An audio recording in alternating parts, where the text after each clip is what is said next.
Yeah, I feel like it started in high school. I was really into 17 magazine. That was like my number one. Loved it. Yeah, shout out to 17 magazine. But I really liked the sections where it was like, take 10 pieces in your wardrobe and turn it into 30. You know, this is how you wear something this many different ways. And I really have realized that I like more so like the aesthetic arrangement of things. Do you consider your work, do you consider it to be art, design, fashion, a blend of those things? How does it exist for you? For me. What do you call it? Yeah, I don't know. I feel like I haven't really decided. I'd say more so like design. Okay. I feel like I get nervous when people say I'm like a fashion designer because that sounds like really high end in New York, you know? And maybe that just stems from like my insecurities of not wanting to call myself that, you know, just because like we were just talking about like fake it till you make it.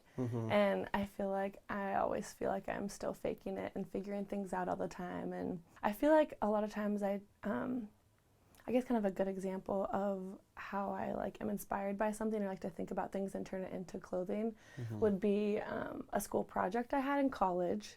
And my professor had us design like 4 or 5 pieces, but it was all based on a sea slug. And so she had like 20, 25 different types of sea slugs all written down in a hat. And we all drew one out. And you drew out your slug, and you had to research that slug. And she was wanting us to design these garments based off the slug.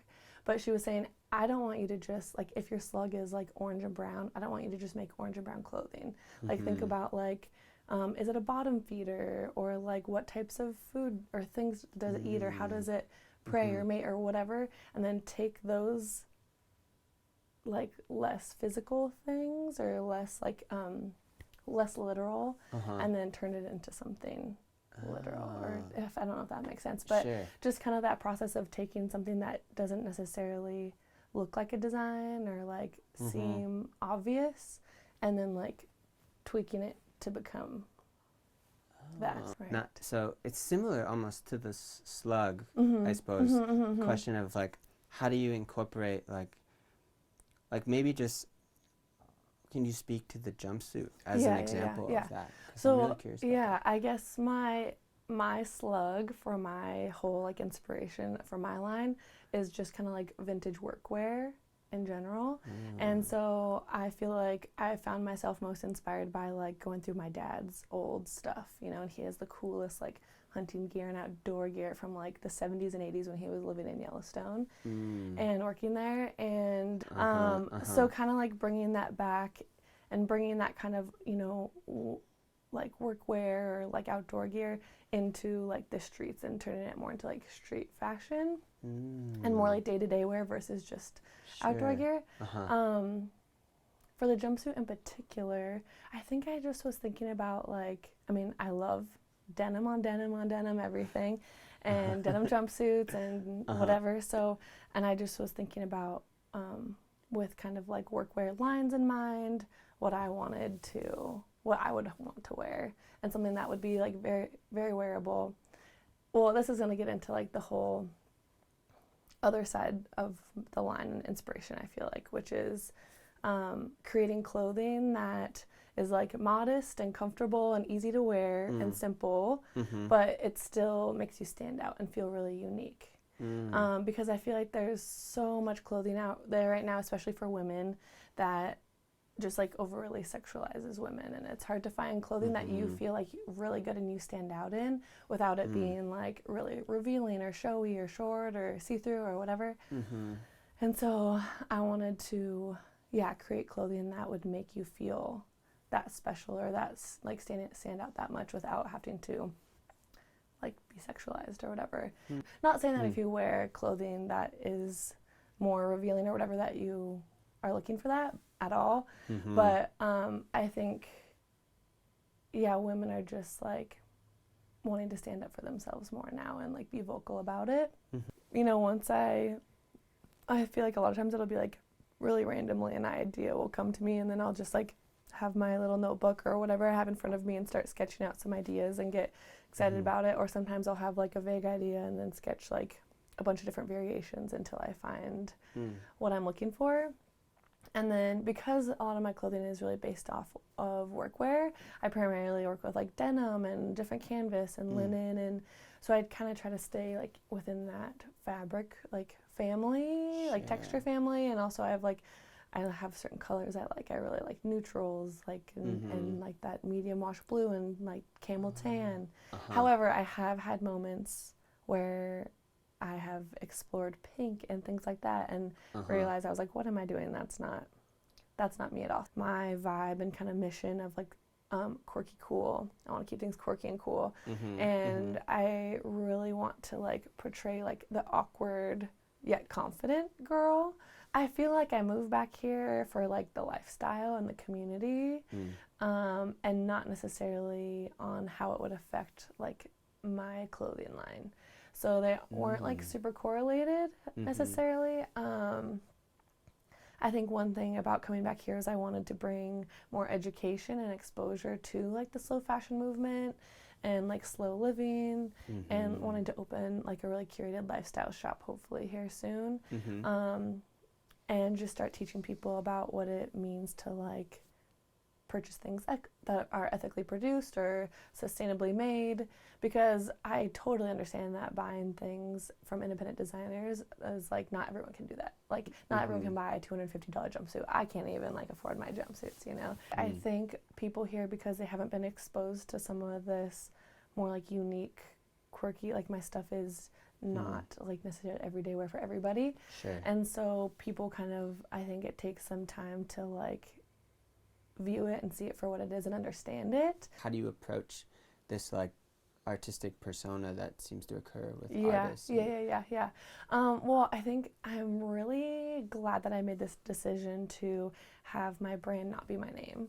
So it's the general public instead of Allison Reaves. And a lot of designer friends that I have in Portland or who I worked for in Portland, it's like their name, which is such like a love-hate relationship I feel like they have, because it does kind of create this like cult following in a way for the person, and people are really into like being a part of a person's brand and world when it's an individual, but also that makes it hard to kind of like separate the two.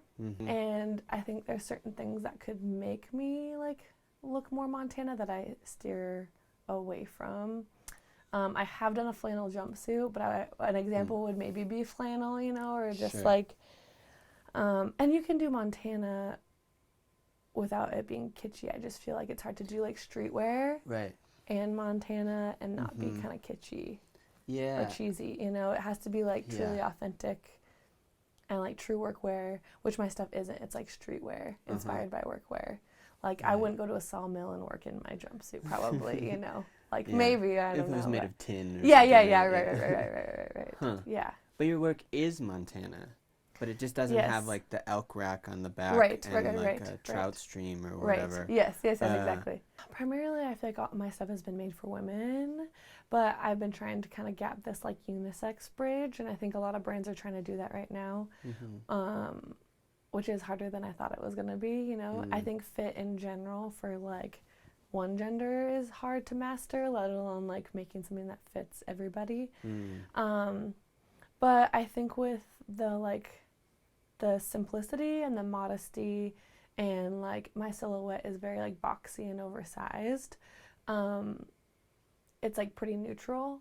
So I like the idea of my brand growing to be like neutral and can go any way you want it to be on that spectrum. Let's see. Oh yes, so you are making, it's kind of similar to that question with making clothing that still seems to lean towards maybe a traditional feminine body, but isn't necessarily feminine. How are you? How do you consider the body when you work, or anatomy, or physiology, or that kind of thing? How does? I'm constantly trying to figure that out, because kind of like I mentioned before, fit is so difficult, and making something, even though most things I make are really oversized, or quite oversized, I kind of felt like, oh yeah, this will fit all body types and will be good. And I've learned over the years that that's like not true at all. And part of I've had to just accept that like my stuff isn't going to fit everybody, or like my design. So there's something about clothing where it feels like we can alter it if it was made by hand. Yeah, but totally. Like I'm not gonna get a Hanes white T-shirt and then call Hanes and tell them. Yeah. So I just it just there's an interesting statement there about maybe it's just American culture that people think that way, or we really want things to be tailored when we're. I just don't know. I'm just really curious about it. Yeah, I definitely have like gone through that in my mind too, where like I'll want to offer custom fits and you know, or in the past I felt bad about saying no, and I think it's just you feel more accessible and again something that like, especially being back in Missoula and people not really knowing about like fashion designers or whatever, people will like call me a seamstress. And I'm just like, no, because I my forte is not sewing, even though I sew everything and I do a good job. Like I'm not a professional in all things tailoring. You know, that's not my job. Right. Yeah, it's hard to call myself an artist when I feel like it's too cool. You know, it's not too cool like I want to be, but. Sure. I guess. I don't know. I mean, I feel you. I want to be a painter and I don't paint. Yeah. We see so many images now and are like influenced by so many things, and things are set up and staged and composed so much now that I think I want people to be able to like actually, I want the things I make to actually be useful. Boy, she's so cuddly right now. Sonia, you gotta get down.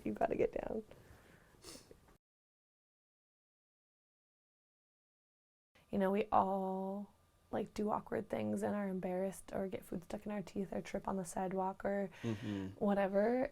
And those are moments where we like feel insecure, and we all have our own insecurities no matter what they are. But also I feel like we all have them, so like we should all share them with each other, and just like I feel like when you share an insecurity or share a hardship with someone, that brings them like kind of a sense of like ease or confidence, only because they identify with like, oh my gosh, that happens to me too and that's so embarrassing, rather than all of us trying to like always be like cool and just like our most like high fashion sexy selves. It's like that's so unrealistic. Key garment that I like, my main muse garment, which actually doesn't have anything to do with workwear at all, unfortunately, but I found out this thrift shop, and it's this like big long floor length like muumuu. It's like bright red, and it has these like big kind of watercolor like purple flowers on it, and it has this kind of transparent layer over the top, but it's like you can't even see my body behind it, you know. It's like very modest, but also and so comfortable, easy to wear, but also like not revealing at all, but also like makes you stand out so much, and people are like, oh, you know, like I saw you at farmer's market this morning from afar. I didn't know you, but I recognize you now, you know, whatever. And just clothes that make you feel like unique and special, but without having to be sexy.